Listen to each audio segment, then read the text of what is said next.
This is Travel in 10. And now, your host, David Brody. This is Travel in 10, and welcome to Whistler, British Columbia, Canada. If you're a skier or a snowboarder from anywhere in the world, chances are you've already heard of Whistler Blackcomb. Just 2 hours outside of Vancouver, it was started in the 1960s with the thought that it could have some potential to become a host venue for the 1968 Olympics. It was a small resort at the time, but it's since grown to become one of the premier ski resort destinations anywhere on the planet. And in 2010, Whistler will finally realize its Olympic dreams when it will be the host venue for the Olympic Winter Games. There's no doubt that the skiing is some of the best you'll find anywhere. The hill gets ridiculous amounts of snow, and there's certainly enough skiable terrain here that if you were to come on a one-week vacation, it would be very easy to keep skiing every day and never hit the same run more than once. The skiing is really just the beginning, though. It really has grown into a world-class destination. The area now features 5-star hotels, luxurious mountain chalets, spas, great restaurants, shopping, and tons of activities to do whether you're here in the summertime or in the winter. During a winter vacation here, you're definitely going to want to spend the majority of your time on the hill. As I've said, the skiing is unbelievable, and you'd be crazy not to spend the majority of your vacation on the ski hill itself. But if you're here with a family and you're looking for other things to do, there is no shortage of other activities. You can do everything from snowshoeing to tube riding, sled dog riding, skidoo rides, glacier expeditions, really anything you can imagine. And in the summer, there's a whole host of activities as well. Everything from trail riding to zip lining, which they now have 2 different companies that offer great zip lining tours, which make for a great way to start off your vacation. There's also, throughout the year, just the hotels themselves provide a lot of entertainment. You've got great bars, great restaurants, definitely enough to keep you busy here during a vacation. Where would you want to stay? Well, we're going to look at a couple of places, but one of the places that I would recommend is the new Nita Lake Lodge. This just opened last season, and it's actually located a bit off the main ski hill itself. It's probably about a 2-minute drive from the base of the hill, or you can take one of the shuttle buses that run throughout the resort.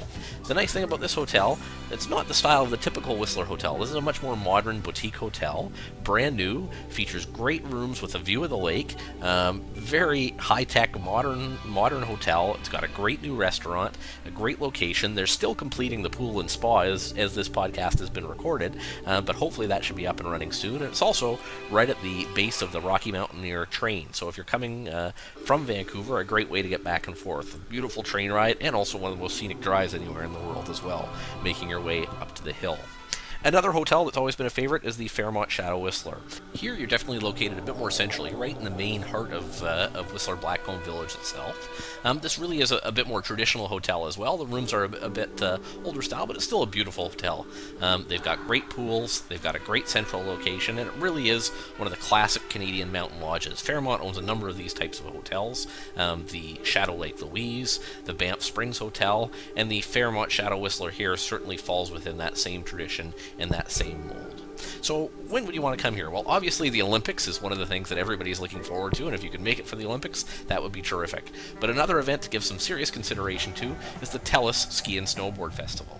The Ski and Snowboard Festival happens every April here in Whistler. It's a great time to come to the resort because it really is usually one of the final weekends of the ski season, so you get great weather, you can get a tan, ski out in your shorts, and enjoy what's really one of the largest both music and snow sport celebrations in North America. The festival creates a tremendous amount of energy and electricity throughout the resort throughout the 10 days. You're going to find different activities happening every day throughout the 2 weeks. Everything from snowboarding competitions to ski jumping, big air competitions, as well as just concerts and events right throughout. There's also all kinds of sponsors here, which bring all kinds of cool things with them as well. Last year, Olympus was here giving out cameras that anyone could go and test, go do a full day out at the resort using some of their best cameras, testing them out, testing out telephoto lenses if you want to do some photography. They had companies here who brought up cars so you could go do test drives. Of course, all the different ski and snowboard companies who bring up demo skis that you can test out as well. It happens every April. It's very well known here locally, very well known within the ski and snowboard community, but not maybe as well known in terms of travelers from around the world. And if you're going to seek out a time to come to Whistler, I really think it's one of the best. Of course, the Olympics are going to be incredibly exciting, but if you can't make it for the Olympics themselves, then the Ski and Snowboard Festival in April has got to be a close second.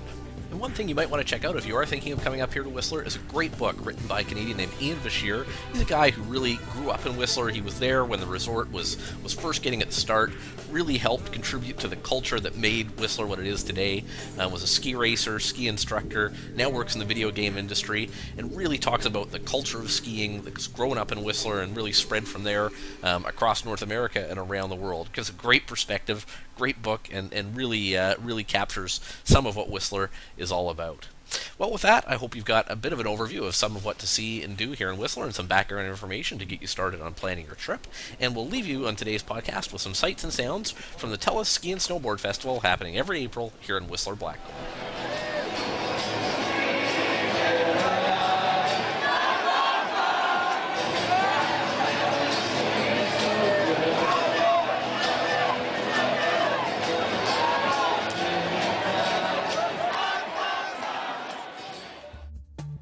Thanks for listening to the Travel in 10 podcast. Please email any questions, comments, or suggestions you have to travelin10@gmail.com. This has been a presentation of Travel in 10.